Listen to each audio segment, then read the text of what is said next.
Welcome to the Beyond the Mat podcast, an in-depth talk show discussing exclusively WWE topics.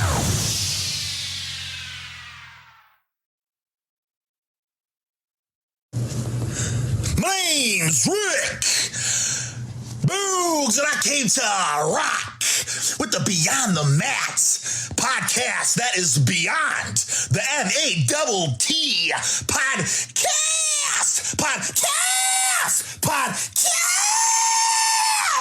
Ah!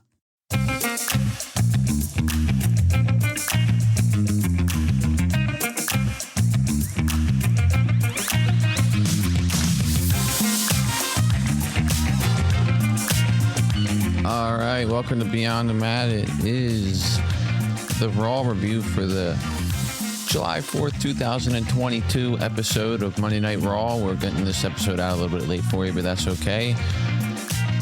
Doing our best here, been a little bit busy. Remember, follow us on Twitter at BeyondMatWWE.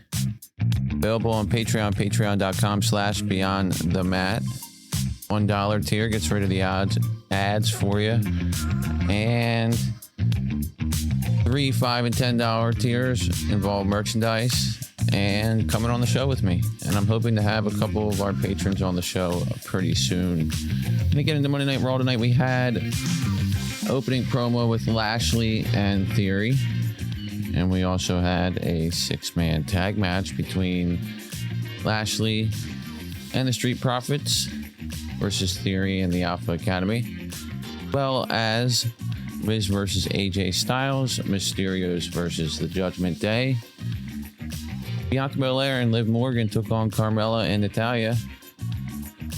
Zeke took on Seth Rollins, and Asuka and Becky Lynch capped the night off in a no-holds-barred matchup that was, while repetitive to see the two of them compete, nice to see them with some extra weapons there, although it seemed very, very set up for the spots.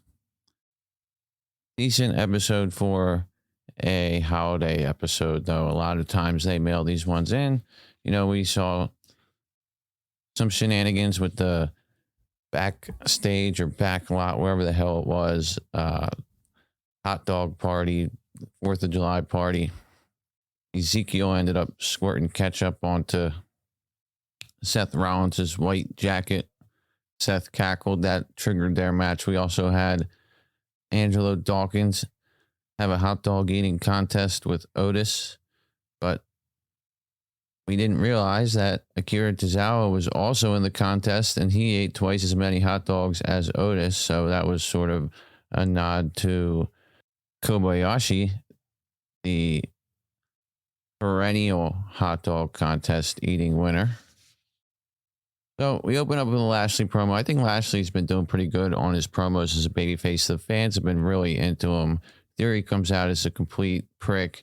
You know, Lashley calls him out, asks if he's going to be a prick. We find out here that Theory is going to be challenging Lashley for the U.S. title that he lost to him at Money in the Bank in a match at SummerSlam.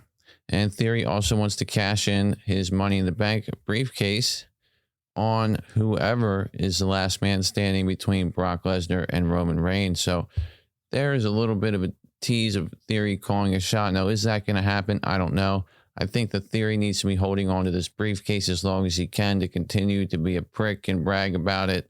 You know, I think everybody in the quote-unquote WWE universe is pretty much booing the fact that he got inserted into the match and won the match. And just as Lashley said to him in this exchange, Lashley says, you know, did it cross your mind that somebody didn't willingly, you know, throw you a bone there, putting you in the match after I shattered your ego? And, you know, so this segment ends with Theory attacking Lashley with his briefcase, hits him a couple times. The briefcase pops open. He closes it real quick. Nothing came out of the briefcase. And then Lashley ended up hitting him with a big spine buster and stood tall there.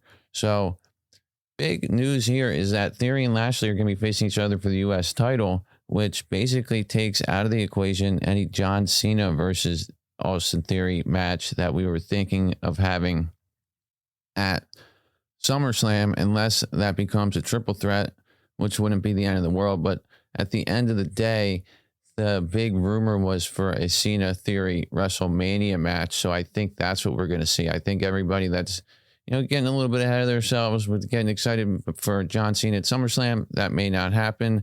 Maybe it will. Who knows? But, whether it's involved in this U.S. title match or something else, I think Theory and Cena is a WrestleMania match that they're building to. So next up, we got the Mysterios versus Judgment Day. Dom looked a little bit better in the ring this time than he has in a while. The end of the match sees Balor go for a chair. He sort of pushes Dom out of the way with the chair, and referee doesn't see it. And then he goes to square up with Ray. Ray does a flat back bump. Referee doesn't see it, turns around, and disqualifies Finn Balor and Judgment Day. And the Mysterios pick up the win here. He pulled the old Eddie Guerrero back from 2004, fake the chair shot, and get the DQ win. So Ray did this here, and then they get beat up backstage later on by Judgment Day, so their business isn't through. And, I don't have much to say about this one except for, Judgment Day is obviously trying to mess with Dominic and Ray, try to turn Dom heel. I think turning Dom heel would be the best thing for him. He's starting to look more and more like Eddie Guerrero wearing that mullet, but he is no Eddie Guerrero in the ring. Him being supported by more of a faction and adding the long-term character development of doing the heel turn and then possibly feuding with his father would be something that would definitely add some more dimension to him, because he's really somebody that just steals the charisma right off the screen when he's on there. I mean, there's nothing to me that gives any depth to Dominic Mysterio at all. Ray looked nice in this one. They did a nice pop-up Hurricane Rana spot where Dom lifted him up to the top rope. He hit a Hurricane Rana on Priest. They also did a double 619 spot. Ray hit a really ugly-looking tornado tilt-a-whirl DDT off the top rope to Priest. But at the end of the day, it finished with the old Eddie Guerrero finish, and that was that. We had The Miz and AJ Styles up next. Styles started out with a shoulder block and a clothesline to send Miz to the ringside area. AJ then starts striking Miz in the ring when he gets back in there, lands a nice-looking brain buster. Miz counters a calf crusher with a DDT for a 2 count. AJ then dodges a corner charge, then hits his phenomenal forearm for the 1-2-3. Post-match, Tommaso Ciampa attacks Styles, beats the hell out of him. Styles fights back with a Pele kick, sets up for the Styles clash on Ciampa, and then Miz comes out of nowhere and hits him with the skull-crushing finale. So where I think we're going here, now that we've seen Ciampa and Miz shake hands after this match, is at SummerSlam, we got Logan Paul calling out Miz. We have Ciampa aligning himself with Miz. I think AJ Styles will align himself with Logan Paul because that'll put them in a tag match situation. It protects Logan Paul, who's inexperienced. Ciampa's in the match. It gives somebody to take the pin if needed. It also gives a worker for other means in this feud. Will probably see AJ Styles against Ciampa next week or something like that. And so it gives a way for WWE to present Logan Paul as a babyface, which is part of his contract. He wants to be presented as a babyface. And when they have these stars that they sign, you got to do what the star wants, regardless of if we all know Logan Paul's always getting booed. We saw it at WrestleMania when he took the skull-crushing finale. He got booed. Miz got cheered. In this situation, they're going to put him with Styles, a wrestler everybody loves, and put him against 2 heels, The Miz and Ciampa, and hopefully that dynamic then, gets Logan Paul cheered the way he wants to, even though we all saw him at WrestleMania and he was a natural heel. His timing, his tendencies were natural heelish, but the end of the day, decent little match between the two of these.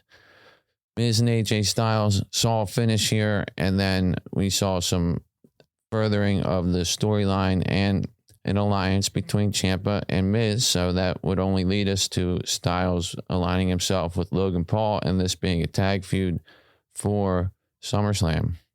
So moving on, we had Liv Morgan come out and do a promo after she cashed in, winning the Money in the Bank ladder match, and then cashing in on Ronda Rousey.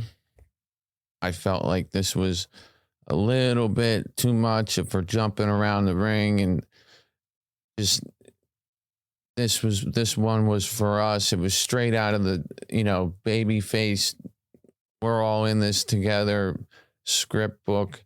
I would have been much, she just still had the lack of confidence that she exhibits in her promos. She just needed to go out there and speak her mind and say, I've been through a lot doing this, and, thank all you fans for sticking with me, which she did say that, but part of it was just too much. It went too long. She ended up getting interrupted by Natalya and then Carmella. They tried to beat her down, and then storms in Bianca Belair. Just after that, Adam Pearce comes in, makes the match official. They have a tag match. Pretty good back and forth tag match here.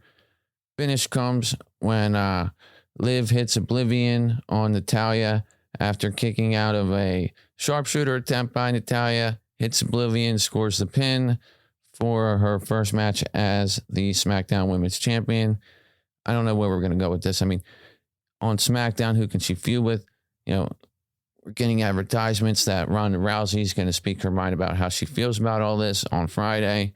So she's waiting in the wings. You got a returning Bayley rumored to come back soon, a returning Flair who's going to have something to do with this. So I don't know what they're going to, I think they're going to have a multi-woman match for the SmackDown Women's Championship at SummerSlam. And I don't know if Liv's going to end this month as the SmackDown Women's Champion. Unfortunately, as great as a moment as it was for her and for the fans, but with these other heavy hitters coming back, like Flair, like Bayley, like Rousey still being there, she could end up losing this title very quickly. She also could come up with a signature win at SummerSlam and cement herself as the SmackDown Women's Champion. Who knows? On the Raw side, we have Bianca Belair.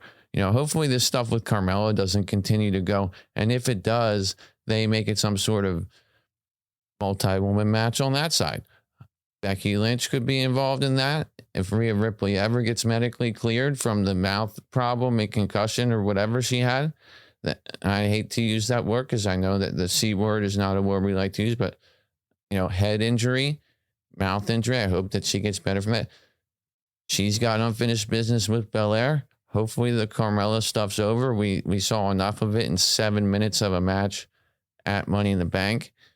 And you have Becky Lynch, who seems to be rebuilding herself back up. I think she just finished her feud with Asuka in that no holds barred match. She doesn't need it. She already, nobody can get through Asuka. Whatever the hell Asuka says, well, Becky Lynch got through Asuka enough. She just manhandled her through a table from the second rope to finish this show. So that should be over now. Who knows what's going to happen there, but I think Becky Lynch could be involved in the Raw Women's title picture for SummerSlam. So moving on, we had Ezekiel and Seth Rollins set up in this match after the catch-up got on Rollins' jacket from Ezekiel squirting it at the 4th of July party. This match was actually probably Ezekiel's best work match he has had so far. Zeke hit a fallaway slam at one point in this match and hit a pair of stinger splashes. He also stopped a superplex by Rollins, turned it into an electric chair, spinning power bomb, just like Elias would do. Ultimately, though, he went for a series of roll-ups, failed to score the pinfall, and Rollins was able to hit him with the stomp and get the 1, 2, 3. After the win, Rollins made his way towards the gorilla position, turned around, wanted to go for another stomp on Ezekiel. As he entered the ring, Riddle came out of nowhere and hit an RKO on him. So clearly, this was just a means to get Ezekiel some shine in a match with a top guy like Rollins and keep Riddle out of action for the night. Let him hit the RKO. Further, the feud that he has with Rollins looks like we're going to have Rollins and Riddle working a program headed towards SummerSlam, which makes a lot of sense. And, I'm here for that. Two of the top guys that I think should be facing each other there. Next up, we get the Street Profits and Lashley here against Theory and the Alpha Academy. Now, I really hope that Street Profits and Usos get the rematch at SummerSlam, and it's just those two, because the best part about that great match they had at Money in the Bank wasn't just that it was a great match. It was that the psychology worked great. The Usos cut the ring in half multiple times, isolated both guys at different times, built to multiple hot tag spots, but both teams didn't use the majority of their moveset.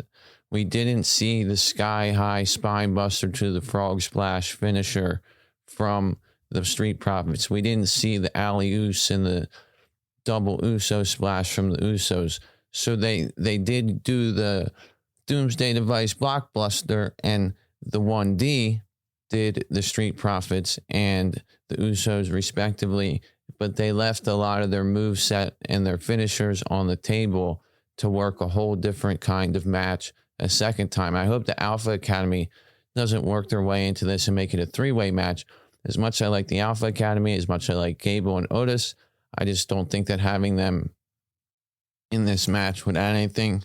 We need to see the Usos and Street Profits have an opportunity to face each other again and, utilize the rest of what's at their disposal, because they left some on the table, even though that match was absolutely fantastic at Money in the Bank. So we get this match here. We get a nice pounce by Dawkins in the match. Ford hits a giant frog splash on Otis. We also get Lashley hitting a frog splash, or not a frog splash, hitting a spear on Otis. And then later in the match, he takes out Gable with the spear and gets the 1, 2, 3. So Lashley gets the pin for his team. This was a nice little 3-on-3 tag match. Lashley looking strong as U.S. champion. That's great. I just don't want to see the Alpha Academy, who has become a very beatable tag team, suddenly insert themselves in the tag title picture with the Street Profits and the Usos. I don't think they will. I think this was just a way to get a heel team versus a face team and have Lashley and Theory go at it ahead of their SummerSlam feud and keep that rivalry going. Shortly after that, we had R-Truth come out as Uncle Sam, started reciting the Declaration of Independence, but he didn't recite the Declaration of Independence. He started talking about the movie Independence Day. This got interrupted by Ludwig Kaiser, who came out with Gunther. This was a very quick match. Gunther ended up hitting his powerbomb and stack pin. Looked a little bit ugly there on the stack pin combo, but he got it and finished off R-Truth. Now, I forgot the most important part of the Street Profits and Alpha Academy match. After Otis ate the hot dogs and then ate the frog splash and ate the spear, he had an upset stomach. He ended up vomiting all over the ring on his way out after the face team was shown celebrating. So off camera somewhere, they must have had Otis drink something that happened to have a piece of a hot dog in it, which was pretty disgusting. And then they even slow motioned it and zoomed in on it. And that's Vince McMahon getting a kick out of this vomit humor crap that he's had, a fetish with since he started writing wrestling shows. I mean, Jesus Christ. Darren Drozdov Droz was a character who could vomit on command. And that was the main reason why Vince wanted him to be, that was his whole gimmick to start out with. He could vomit all the time. So, for a lot of people that don't understand why this happened or why Otis threw up, it wasn't about Otis throwing up. It was about anybody having the opportunity to throw up. They're going to do it, going to show it, and going to make light of it. Now, next up, we had Becky Lynch backstage, basically getting ready for her match with Asuka. Megan Morant's back there saying, "Oh, poor Otis." Lynch is saying, "Who cares about Otis? Doesn't really matter. Shouldn't be stealing my spotlight." She comes down with a chair. Asuka comes down with a trash can. And we get ready for the main event match. We will get into the main event match, as well as what I think Theory is going to do with his Money in the Bank briefcase right after our first break. The Beyond the Mat Podcast. We'll be right back. Welcome back to the Beyond the Mat Podcast. All right, so once again, we got Lynch and Asuka. We've seen them a lot of times over the past 2 months. One of the video packages they played was 2 months ago. This happened. It's like, geez, these two are still going at it after 2 months. They had the three-way match at Hell in a Cell that Belair stole the pin. They've been having their story throughout the build to Money in the Bank, and then they had their no holds barred match tonight. Hopefully this ends it.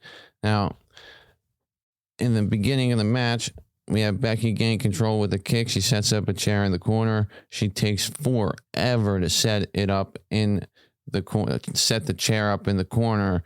And this is what I'm talking about with this match, with them just taking too much time to set up their different spots. She then ducks a slam into the chair, but ends up getting bulldogged into another chair by Asuka. Asuka takes Becky up to the top rope and hits a superplex onto a pile of chairs, and then puts a trash can over Becky Lynch's head, hits her with a series of kicks and a back fist, and then a missile drop kick from the top rope onto the trash can. They end up setting up a table. They fought into the crowd, got out of the crowd. After the missile drop kick, Asuka went for a cover, only got two. Asuka got a table set up. Becky sent her into the ring steps. Then Asuka stopped Becky from setting up a table in the ring. Becky took control with some chair shots. Asuka knocked Lynch off the apron and then got an umbrella. She took the umbrella in the ring to try to attack Becky with it. Becky stole the umbrella. Then Asuka tried to spit green mist at Becky Lynch. Becky Lynch opens the umbrella, deflects the green mist. Asuka hits a kick. Becky then stops Asuka from a table splash. She gets up to the top rope and hits a manhandle slam off the top rope, or the second rope, I guess, through the table and for the 1, 2, 3. So that continues Becky's road to redemption, or maybe starts it.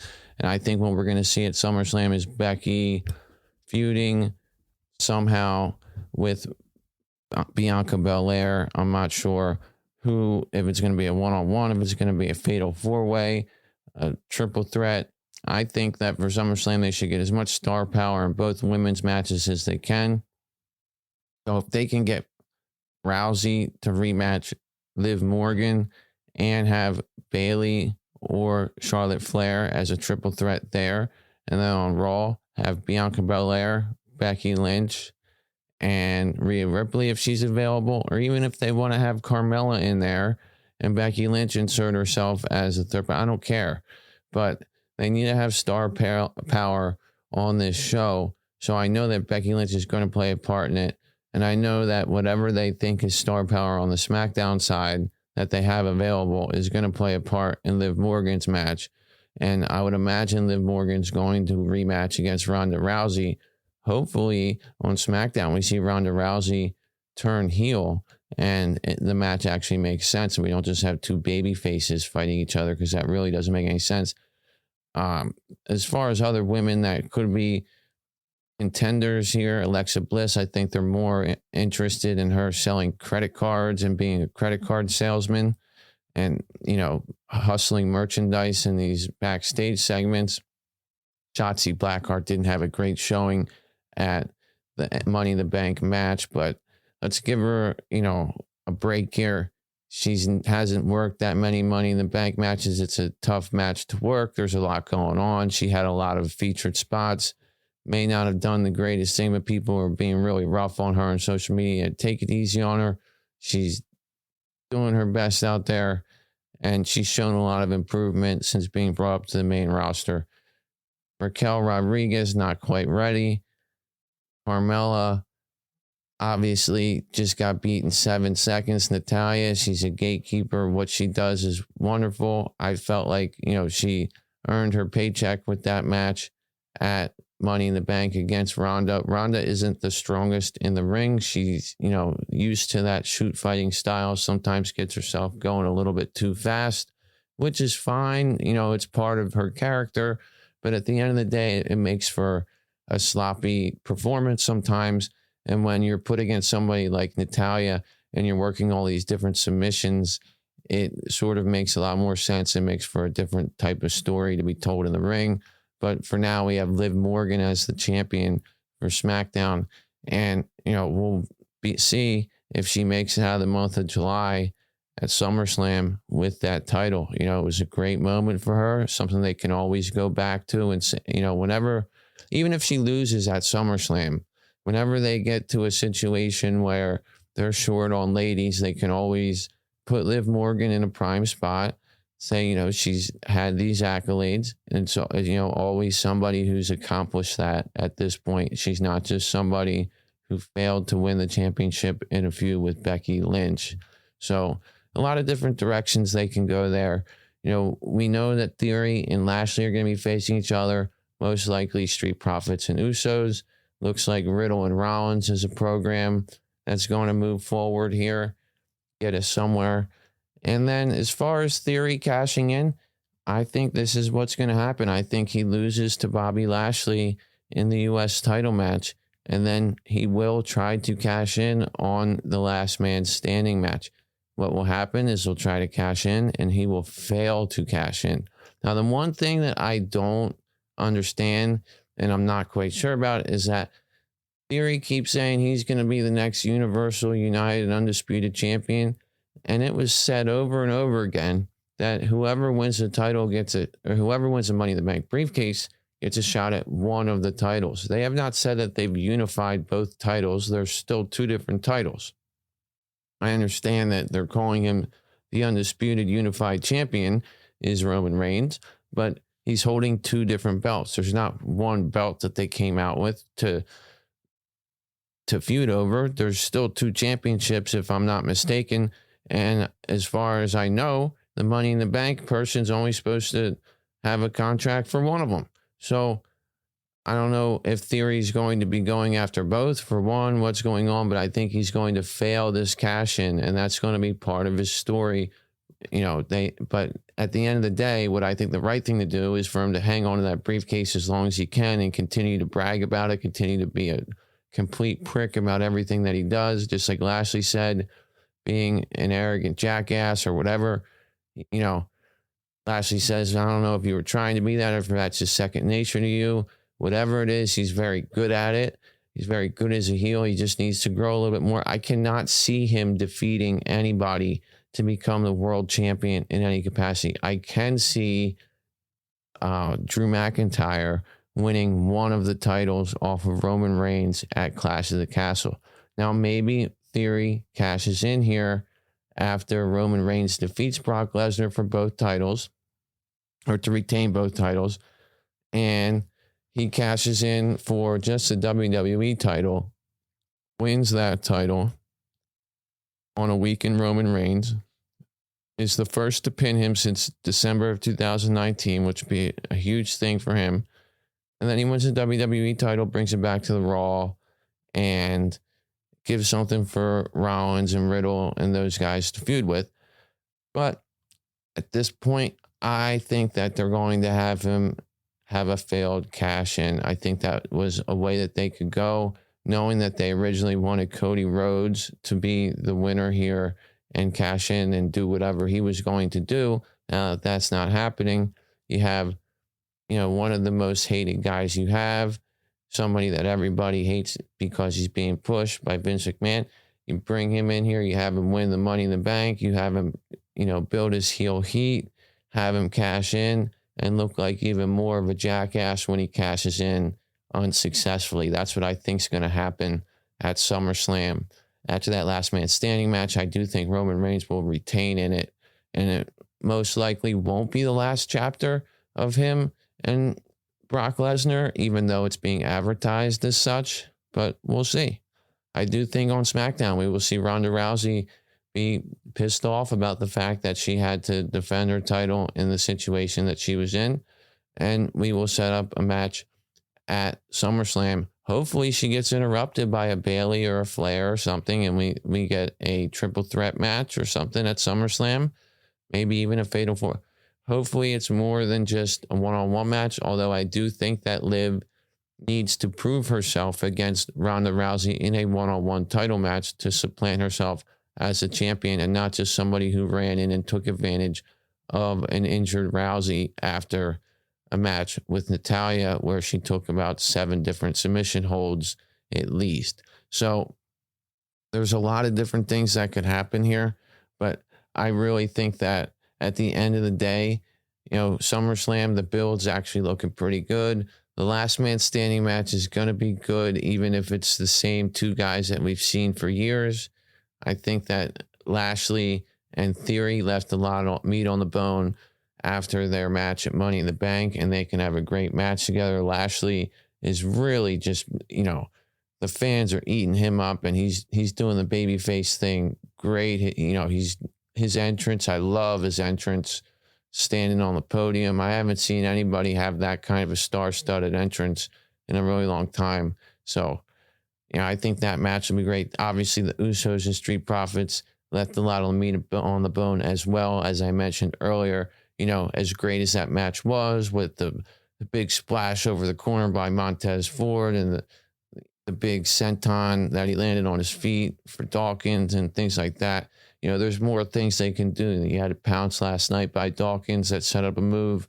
They have the Sky High and the Frog Splash. The Usos have more finishing moves and, pop-up neck breaks. They're just different moves that they do that they didn't do in that match that they can use to work a whole different match with a whole different type of psychology, maintaining the same type of match that they have with the slow pace beginning and cutting off the faces and building to the hot tags. But when they build to those hot tags, the way they can run wild is different, and the way that the Usos can finish them off if they are to win or get to the false finishes will be different. And the crowd was hanging on every false finish they could at that Money in the Bank match. So I can only imagine how great it'll be at SummerSlam with them doing an even more intense style of match with even more devastating finishing moves and the false finishes involved in that. But at the end of the day, I think that we're going to see Theory cash his thing in, like he said, cash his Money in the Bank briefcase in, and he will fail to cash in successfully, and he will win nothing. That's what I think is going to happen. Now, he may just not do it at SummerSlam because that's, typical of his character to say he's going to do something and then not do it and then laugh about it and say he's going to wait for some other time. That's fine. I still maintain that I think McIntyre will win 1 title off of Roman Reigns at the Clash of the Castle pay-per-view. And Drew McIntyre, he doesn't need a Money in the Bank briefcase. He doesn't need anything other than Roman Reigns standing in the ring and Drew McIntyre coming out and beating the hell out of Roman Reigns and overhead release belly-to-belly suplex, just like he did during that tag contract signing that ended up leading to the 3-on-3 match we saw at WrestleMania Backlash, which was originally supposed to be the tag unification match, which, by the way, the reason why they switched to that 6-man and didn't do the tag unification match earlier was because they were waiting for Orton to have his back in the condition to have the match that they wanted to have. So that was why they made us wait for that. So anyway, moving on. That's about all I have for this episode of Raw. I thought it was a decent episode of Raw for it being the 4th of July. The main event with Lynch and Asuka, they were setting up a lot of different things. They did that spot where they sent Becky Lynch through the timekeeper's barricade. How many people are going to get sent through the timekeeper's barricade?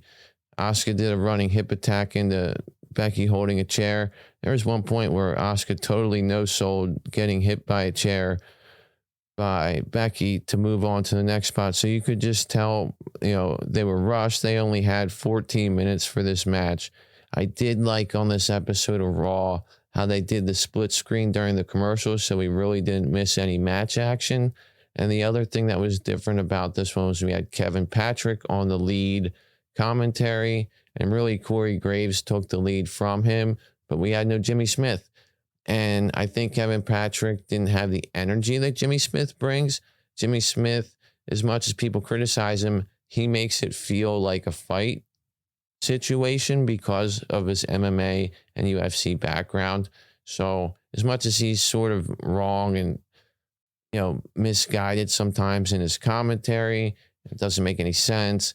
He's still, his enthusiasm and his energy is very good there. Although I thought Patrick did a good job.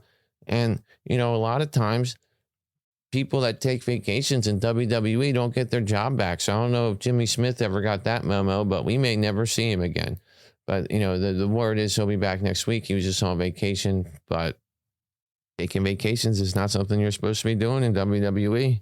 So we have Becky Lynch defeat Asuka. Hopefully that one's over. We've seen it 1,000 times. I don't know where Asuka goes from here, but hopefully Becky restakes her claim at the WWE Raw Women's Championship, and we see her get involved in Bianca Belair and whatever feud she's in, which should be done with Carmella. But if Carmella is going to continue to antagonize her and they're going to have a match at SummerSlam, then Becky Lynch ought to be a part of that one too, because we've seen already what happens when it's just Bianca Belair and Carmella in the ring. And don't think I'm trying to trash Carmella. I think Carmella is great at what she does. I think she's a great character. I think she's decent in the ring. She's a great promo as well. She's very attractive. She's very, athletic. And that's what you want in a WWE women's wrestler. But at the same time, she's just not on the same level as a Belair, as a Lynch, as a Bayley, as an Asuka, as a Flair, I guess as a Liv Morgan. She's just not there. I can't wait to see, and everybody can't wait to see Bayley and can't wait to see Flair. I can't wait to see Zelina Vega come back. Quite frankly, I think she would have a great match with Bianca Belair in a losing effort. And, that would be a TV match, but Zelina Vega's outstanding on the mic. We haven't seen her in a while.